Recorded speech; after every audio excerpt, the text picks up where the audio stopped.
friends. Welcome to Sky House Herbs podcast.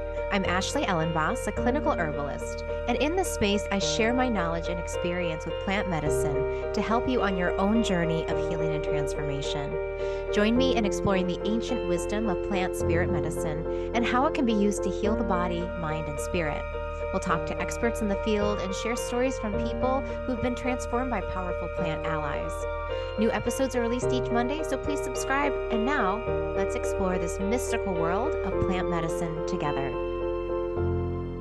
Hey friends, welcome in. Today we're going to be exploring a really cool tarot deck that was made by herbalists and wild people of the deep medicine lands of New Mexico. This is called the Hedge Guild Oracle, and it was created by Jesse Wolf and Kiva Rose, who live in a really incredible place way out in the lands of New Mexico. And I feel like the magic that they bring to this deck is so powerful and comes through this land that they live in, through their experiences and their life here on this very mystical, magical planet, and comes through in these cards and through the magic of the cards. I want to share with you what I've learned through working with this particular deck, how they've arranged the deck, and then I'm going to do some plant divination with you, and we'll take a look at some of the lessons that will come through the cards to you,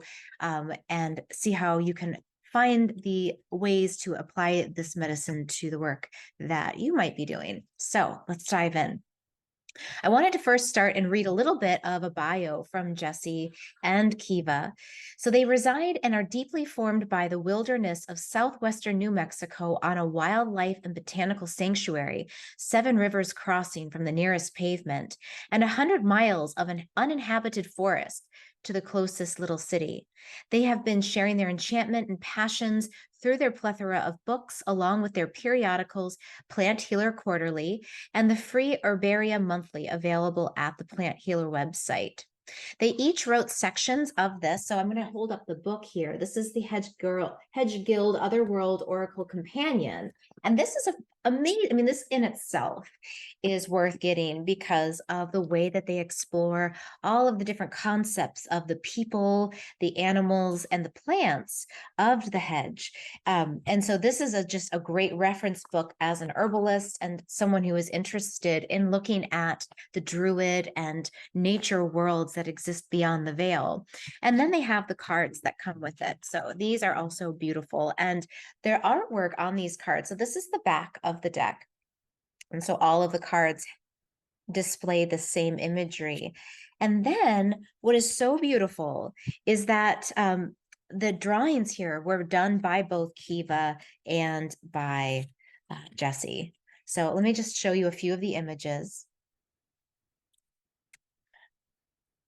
So there are 3 different arcanas, or sort of ways that the deck is split up. So the 3 arcanas are the Hedge Guild Arcana, which are the people. So here's a few images. Here's one, the Reveler. I actually recently got this one in a spread when I asked a question about, I'll be teaching at the Good Medicine Confluence in just a few weeks in July in Colorado. And I asked the deck, what can I bring to the confluence? Like, what are some of the unique gifts that I might be able to share with the people at this gathering? And so this was one of the cards I pulled, which is the Reveler.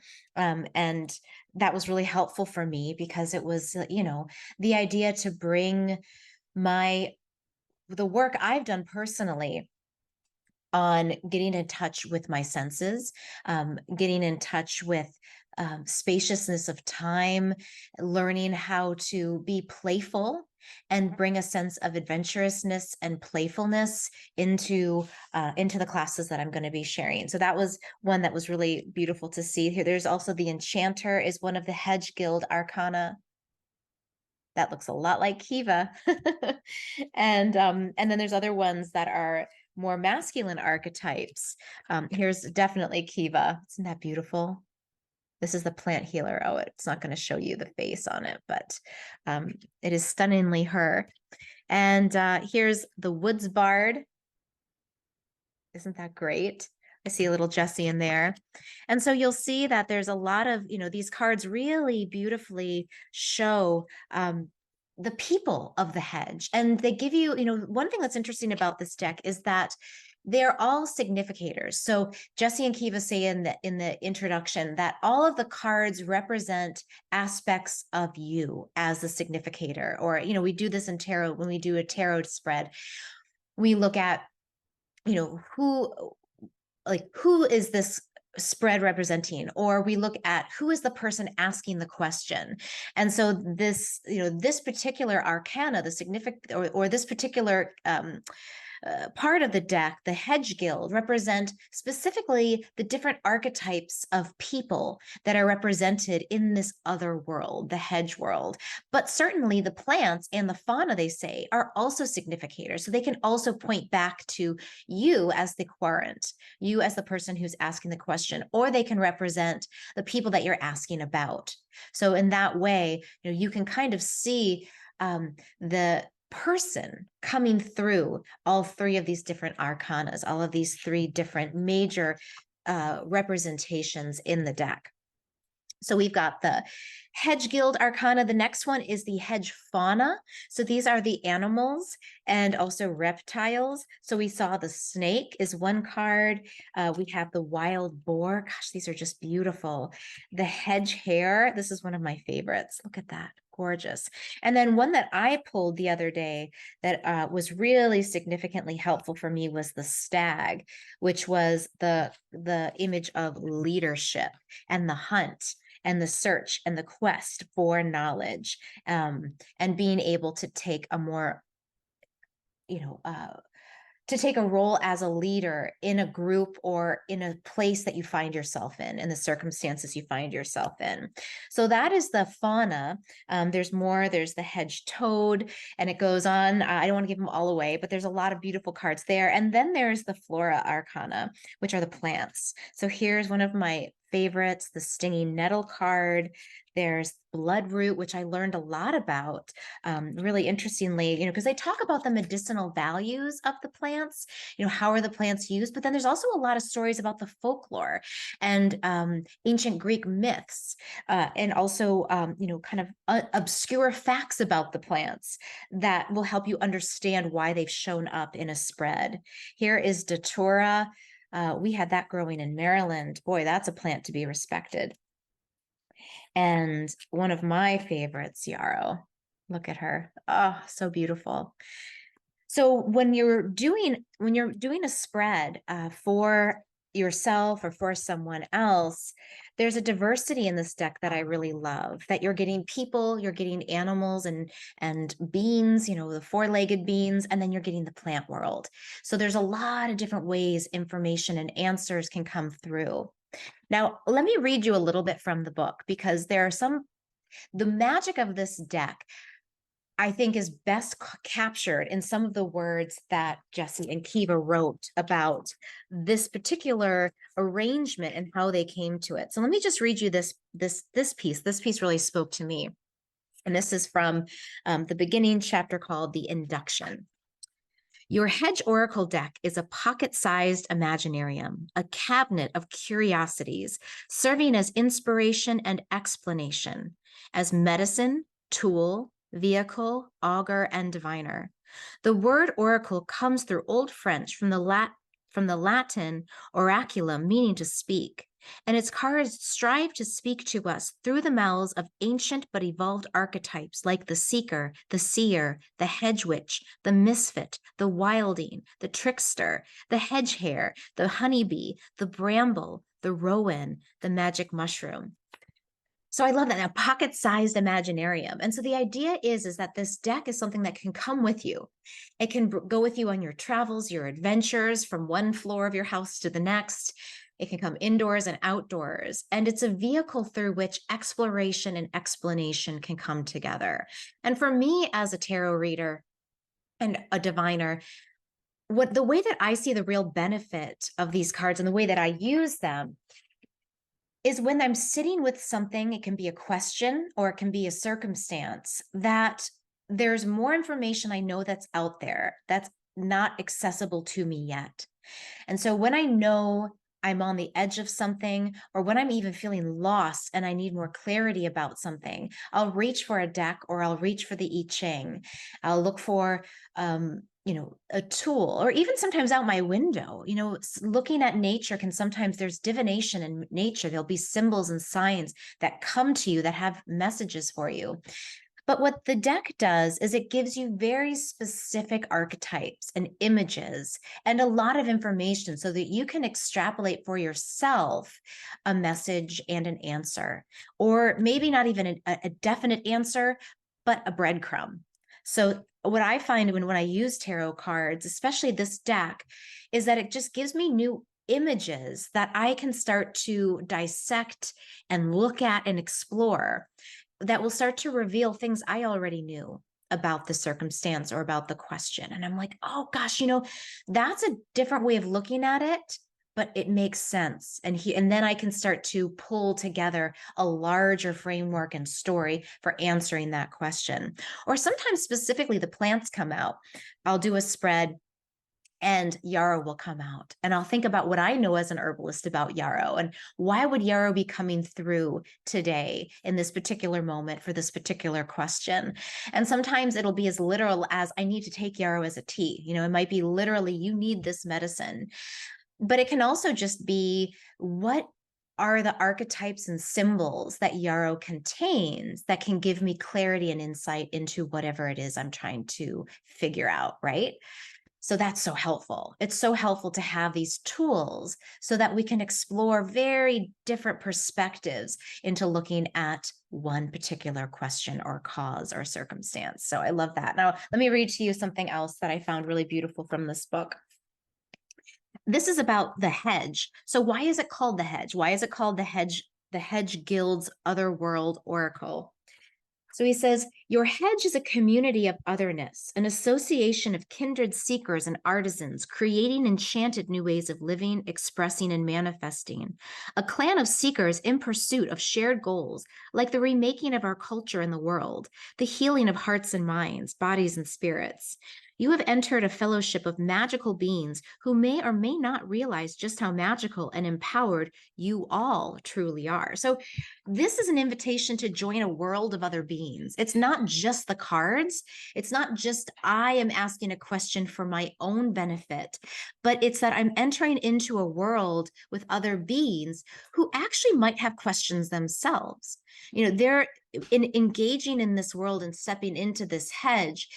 It's that you're entering into a community dialogue. Whereas as I ask questions to the stag card about my situation, the stag card can also, and the stag energy can also interact with me. And maybe that it's not just a one-way street.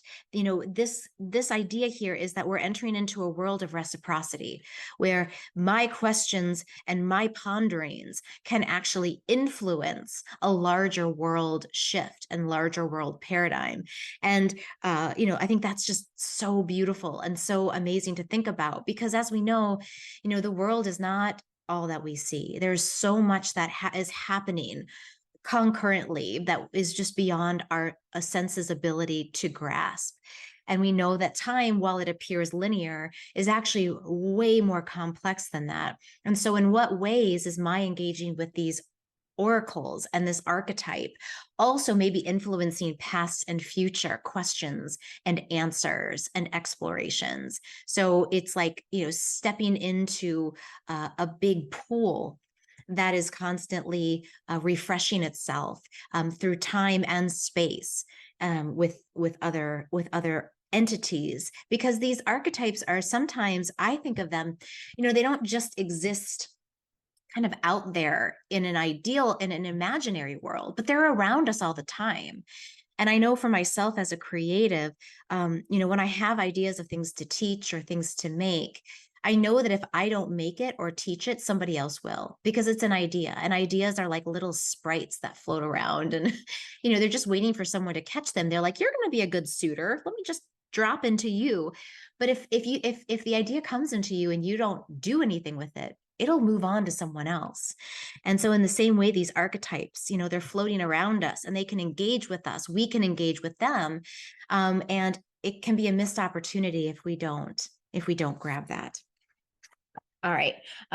So that was I wanted to talk about that idea of this as a world that we enter, not just as some physical thing that we are touching and throwing as a way to answer uncertainty.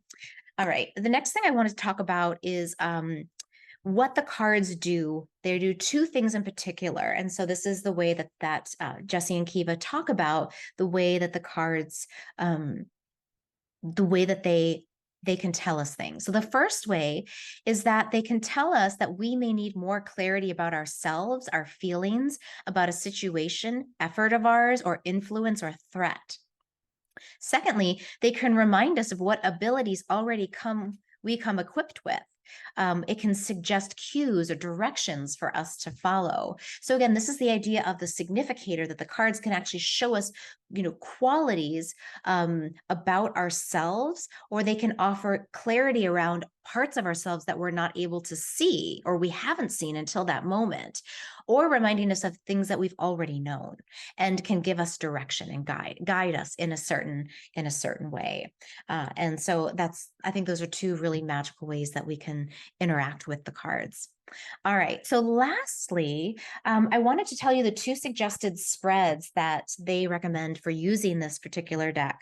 And the first one is a 1-card draw. And I do this a lot. So, if, for example, sometimes I'll just wake up in the morning and I'll just say, Spirit, what is one thing I should really have my eye out for today? Or Spirit, what is some help? What is some guidance? Or, what is something that would be helpful as I move through the day? And I'll just draw 1 card. Or sometimes, if there's something that I'm preparing for, I'll say, what's something I'm missing? Can you show me something I'm missing? And then I'll draw 1 card. The other spread is a 4-card spread. And this is one that represents sort of a continuum of time. So the first card is the most past, and you put that on the left side, even though this is a mirrored. So on your left, you'll put the first card. That's the most distant past. The second card to the left is going to be the next in line. So it's coming more towards the present. And then the third is sort of, it's sort of like present going into the future. And then the fourth card is the furthest most future. So it's sort of this, again, this continuum from past to the left to future on right. And that's really helpful because it helps you to see kind of where you've been and where you're headed and what the energies are there. So that's the spread that I did. I've done both spreads, and they've both been really helpful. It just kind of it's also how much time do you have? Because sometimes when you're in a rush, you only have time for 1 card. Now, I thought it'd be fun to just do a spread with you all and show you how I choose the cards. So I'm just going to show you, I usually shuffle the cards. You can do it anyway. I kind of like to go corner to corner like that. Some people don't do that because they say that it messes up the cards, but I like my cards to get a little soft. So I like to bend them a little and then push them together, and then I'll split them a few times. And the idea here, one of my friends, Daljeet, she's a really amazing tarot reader. She just said, you want to hold the cards and you want to ask the question like 10 times. And I was like, that seems like a lot. She goes, no. She said, the cards, think about the way, the deeper and the more clear and the deeper space you drop into and you ask a question, the better the answer will be. So I take my time with the cards and I'll just shuffle them, I'll move them around. And the question I'm going to ask is going to be, an experiment, but I'm going to ask a question of, what is one thing that we collectively can work on over the next month? And this can be whenever you end up watching this. This is the month ahead for you. So we'll just take a month ahead card and just see what comes up. So what is going to be helpful for us in the month ahead? What is going to be helpful for us in the month ahead? What is going to be helpful for us in the month ahead? What is going to be helpful for us in the month ahead? What is going to be helpful for us in the month ahead? And that feels good to me. Now I feel like, okay, it's a very clear question. The cards feel solid in my hands. And then I fan them open and I look for the one that kind of hops out. And now you guys might be, you might see one that's already hopped out, but I don't see one quite yet. They're still organizing. Oh, this one really hops out to me. This one here. Did some of you see that too? Okay. The Hedge-wise, number 8. Ooh, I like that a lot, especially since I'm heading to the mountains this month. So I'll read you about it. And so that way you guys can get a sense of how this works and also have a little bit of guidance for you as you move through this next month. Okay. So here it is. Look at this beautiful illustration. So it has some bullet points up at the top I'll read to you, just some like kind of overviews. So the gathering and developing of wisdom, the meaning and application of wisdom, aids to wisdom, and hints to the wise. And then here's a quote called The Meeting. Then I began to thrive and wisdom to get. I grew and well I was. Each word led me onto another word, each deed to another deed. I'm going to probably mispronounce this, from the Havamal, stanza 142. So now I'll read to you more about this. The hedge-wise dangles from the most ancient tree over a sacred well of wisdom, heart-worthy and mind cleared by the pain of such dangerous and lengthy efforts, head tilted, peering down the crystalline waters with a single intent eye. It was, after all, only with the sacrificing of the other eye that they could see the swirl of holographic visions and rune-like symbols that cannot be discerned from any other vantage or angle. The loss of half of one's normal vision in order to elicit the activation and compensations of a more magical way of seeing. And so you can't see this, but this one eye is blind in this man. So here it's talking about that. So this is just kind of describing who this person is. Then I'll continue reading. Thus enabled, the Hedge-wise moves on to examine what they think of as the 9 realms or worlds, not in search of fairness, justice, or riches, but on a determined quest to gather to them the full knowledge of present and future reality, of effects and ramifications, the powerful wisdom of not only knowing things, but understanding how to make practical and responsible use of that which can be held and known. Here is a story of the Hedge-wise posing as a poor and aimless wanderer, so as to attract little attention and avoid arousing the mistrust of people and things they wish to observe. Staring out from beneath a peaked boiled wool hat, we find an entirely different kind of being, passionately focused on little else but the gathering of intelligence, insight, and foresight. So if we just stop there for a minute and we think about our own lives. So where is it that how is it that we begin to shift our way of seeing to become smaller and a little bit less obvious so that we can start to do deeper study of the world around us? If we want to observe something, it's best to not be observed at the same time. And we know in science that, observing something can change the thing being observed. So in order to have the least effect on the thing being observed, we have to make ourselves kind of invisible.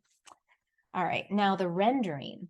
Looking like a cross between a wizened wizard and a slightly crazed mountain man, my image of the Hedge-wise is rather obviously inspired by the poet god of Old Norse cosmology. His countenance emanates strength and power, even as his contemporaries described him as effeminate for his attraction to poetry and fine ways of speaking. His gentle touch and unexpectedly fierce temper, in addition to his insistence on engaging in soothsaying and necromancy of the satyr, traditionally a woman's role. You can easily imagine a female of the same character on the same mission, minus only the beard.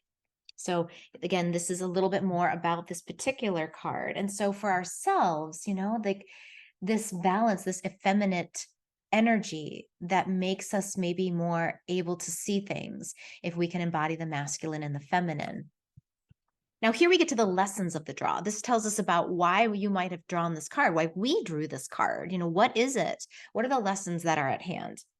And again, I'm not reading every single thing here. I'm just extrapolating. So you can buy this book and card deck and read the full description.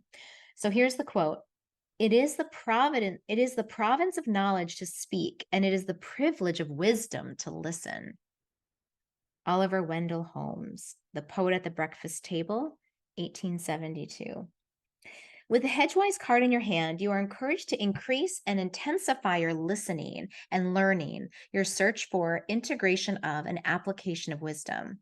This wisdom of which we speak is not about data and info, but rather involves accumulated experience, knowledge, insight, enlightenment, critical thinking skills, effective discernment, and judgment.